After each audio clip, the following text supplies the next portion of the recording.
అందరికీ నమస్కారం. నేను మీ BV. Welcome to our channel. Ongole parliament YCP అభ్యర్థిగా పోటీ చేసినటువంటి చంద్రగిరి మాజీ ఎమ్మెల్యే చెవిరెడ్డి భాస్కర్ రెడ్డి ఇష్యూలతో క్యాడర్లో కొంత ఆందోళన, అయోమయం, భయాందోళనలు వ్యక్తమవుతున్నాయి. చెవిరెడ్డి భాస్కర్ రెడ్డి పోకడలతోటి కొంత ఒంగోలు పార్లమెంట్ పరిధిలో కూడా వైసీపీ కార్యకర్తల్లో కొంత ఆందోళన వ్యక్తమవుతుంది. ఎందుకు ఆందోళన వ్యక్తమవుతుంది, ఆ పరిస్థితులు ఏంటి అనే విషయాలపై ఈ వీడియోలో చర్చిస్తాను. వీడియో చివరిదాకా చూసి ఒక్క లైక్ ఇవ్వండి ఫ్రెండ్స్. ఈ ఏడాది జరిగినటువంటి సార్వత్రిక ఎన్నికల్లో వైఎస్ఆర్సీపీకి భారీ ఎదురుదెబ్బ తగిలిందని చెప్పొచ్చు. దీంతో ఆ పార్టీ బలోపేతానికి వైఎస్ జగన్మోహన్ రెడ్డి దృష్టి సారించారని చెప్పొచ్చు. ఇప్పటికే పార్టీలో కొన్ని కీలక మార్పులు చేస్తున్నటువంటి ఆయన తాజాగా చేసినటువంటి నిర్ణయం కూడా ఒకటి ప్రజెంటు ప్రకాశం జిల్లాలో ఒంగోలు పార్లమెంటు పరిధిలో ఒక చర్చనీయాంశంగా మారింది. వైఎస్ జగన్ కుటుంబానికి అత్యంత సన్నిహితుడిగా ఉన్నటువంటి చంద్రగిరి మాజీ ఎమ్మెల్యే చెవిరెడ్డి భాస్కర్ రెడ్డిని రాష్ట్ర పార్టీ ప్రధాన కార్యదర్శిగా నియమించడం, ఆయనకు ఏకంగా 25 పార్టీ అనుబంధాల విభాగాలు పర్యవేక్షణ బాధ్యతలు అప్పగించడం, ఇప్పుడు ఇది ఒక చర్చనీయాంశమైంది. ఇది వైసీపీలో అసంతృప్తికి కూడా కారణమైంది. సొంత సెగ్మెంట్లో కొడుకునే గెలిపించుకోలేకపోయినటువంటి చెవిరెడ్డి భాస్కర్ రెడ్డికి పార్టీ పటిష్టానికి ఏమాత్రం పనిచేస్తారనేటువంటి పలువురు సీనియర్లు ప్రశ్నిస్తున్నారు.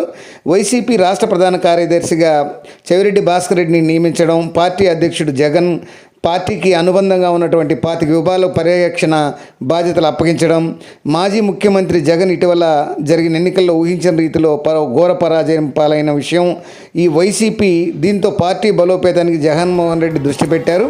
ఇప్పటికే పార్టీలో ఉన్నటువంటి కొన్ని కీలక మార్పులు కూడా చేస్తున్నారు. ఆయన తాజాగా మరొక కీలక నిర్ణయం తీసుకోవడం అయితే జరిగింది. ఈ క్రమంలో జగన్ కుటుంబానికి అత్యంత సన్నిహితుడిగా ఉన్నటువంటి చెవిరెడ్డి భాస్కర్ రెడ్డికి ఈ కీలక బాధ్యతలు అప్పగించడంపై కొందరు వైసీపీ సీనియర్లు ఆగ్రహం వ్యక్తం చేస్తున్నారు. పార్టీ ఓటమికి కారణమైనటువంటి వారిలో ఒకరిని తీసుకొచ్చి తిరిగి మరిగి ఇట్లాంటి బాధ్యతలు అప్పగించడం ఏంటనేటువంటిది ఈ యొక్క బాగా పార్టీ సీనియర్లకు మింగుడు పడేటటువంటి విషయం. ఎన్నికల సమయంలో సొంత సర్వేలు చేయించి అటు తెలంగాణలోను కేసీఆర్, ఇటు ఏపీలోను జగన్ని చెవిరెడ్డి భాస్కర్ రెడ్డి ఒక భ్రమలో పడేశారనేటువంటి విమర్శలు ఉన్నాయి. ఇలాంటి వ్యక్తిపై జగన్ ఇంకా ఇంతలా నమ్మకం ఉంచుకోవడాన్ని సీనియర్ నాయకులు జీర్ణించుకోలేకపోతున్నారంట. అధికారంలో ఉన్నప్పుడు జగన్ సీనియర్ నాయకులను కాదని చెవిరెడ్డికి ప్రాధాన్యత ఇచ్చారు. మంత్రి పదవి ఇవ్వకపోయినా కూడా తుడా చైర్మన్గా ప్రభుత్వ వైపుగా అవకాశాలు ఇచ్చారు. ఆ పదవులను అడ్డం పెట్టుకొని మంత్రి కంటే ఎక్కువగా చెవిరెడ్డి చెలాయించారనేటువంటి ప్రచారం జరుగుతుంది. అంతేకాకుండా ప్రభుత్వంలోని పలు శాఖల జీతాలు ఇప్పించి ఒక సర్వే టీమును కూడా ఏర్పాటు చేసి చెవిరెడ్డి నడిపాడనేటువంటిది ప్రచారం. ఏపీతో పాటు తెలంగాణలో కూడా సర్వేలు చేయించాడని, హడావిడి చేశాడని ఒక ప్రచారం జరుగుతుంది.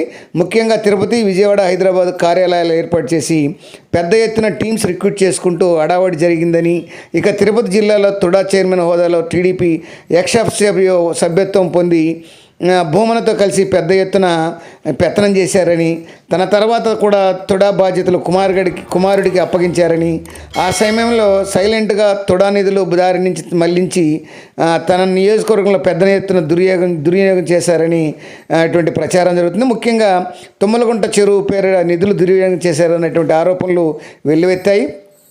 సర్వేల పేరుతో జగన్మోహన్ రెడ్డిని తప్పుదారి పట్టించినటువంటి వారిలో చెవిరెడ్డి కూడా ఒకరని కేడర్ గట్టిగా నమ్ముతుంది. ఆయన చేసినటువంటి ఈ యొక్క సర్వేలను పార్టీని కొంపముంచాయని అంటున్నారు. ముఖ్యంగా చెవిరెడ్డి సర్వేలు తెలంగాణలో ఫెయిల్ అయిన జగన్ ఆయన్ని నమ్మడంతో ఏపీలో కూడా సర్వేలు హడావిడి చెవిరెడ్డి స్వయంగా జగన్ కాన్ఫిడెన్స్ లెవెల్స్ పెంచాయి. పార్టీ కొంపముంచారన్న విమర్శలు ఉన్నాయి. చెవిరెడ్డి తన నియోజకవర్గంలో 2014 నుంచి తన సొంత సైన్యాన్ని ఏర్పాటు చేసుకొని ప్రతిసారి ఎన్నికల్లో వాడుకుంటూ వచ్చారు. అప్పట్లో ప్రతి 1000 ఓట్లకు ఒక అనధికార వాలంటీర్ను సొంత డబ్బుతో నియమించుకొని హడావుడి చేశారు. 2019 ఎన్నికల్లో అది సక్సెస్ కావడంతో జగన్ రాష్ట్ర వ్యాప్తంగా వాలంటీర్ వ్యవస్థను తీసుకొచ్చారనేటువంటి ప్రచారం కూడా జరుగుతుంది. అదే ఆయన 30 ఏళ్ల సీఎం కలను నెరవేరకుండా చేసిందని పార్టీ శ్రేణులు అయితే అంటున్నారు. చంద్రగిరిలో తనకు సొంత సైన్యం ఎలా ఉపయోగపడిందో చెప్పడం వల్లే జగన్ గుడ్డిగా ఫాలో అయ్యారంటున్నారు. జగన్మోహన్ రెడ్డి కుటుంబానికి వీర విధేయుడని చెప్పుకునే చెవిరెడ్డి ఎన్నికల ఫలితాల తర్వాత హైదరాబాద్, తిరుపతి, అమరావతిలోని తన సర్వే కార్యాలయాలు క్లోజ్ చేసి తర్వాత బెంగళూరు షిఫ్ట్ అయ్యారనేటువంటి ప్రచారం జరుగుతుంది. అయితే తర్వాత తన కుమారుడు మోహిత్ రెడ్డిని హత్యాయత్నం కేసు కింద నమోదు చేయడంతో తిరిగి చంద్రగిరి కేంద్రంగా రాజకీయాలు ప్రారంభించారని అంటున్నారు.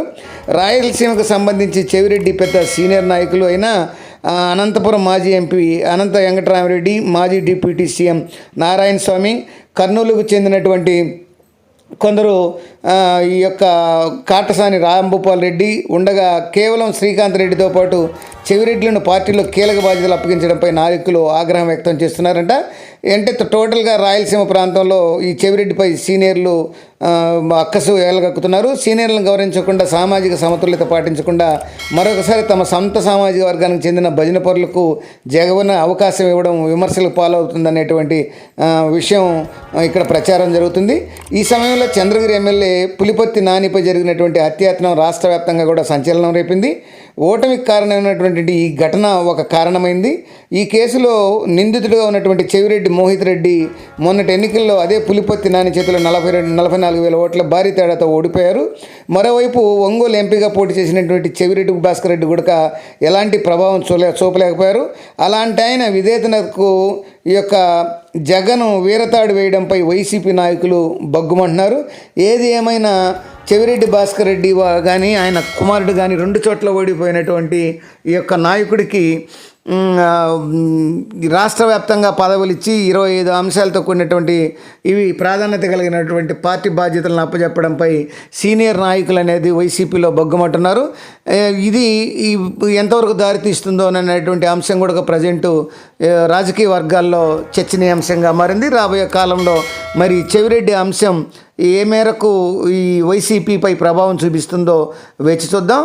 అది ఫ్రెండ్స్, చెవిరెడ్డి రాజకీయ ప్రస్థానంలో ఉన్నటువంటి లొసుగుల గురించి, సీనియర్ల అసంతృప్తి గురించి మరొక వీడియోతో మళ్ళీ మీ ముందు ఉంటాను ఫ్రెండ్స్. జై హింద్.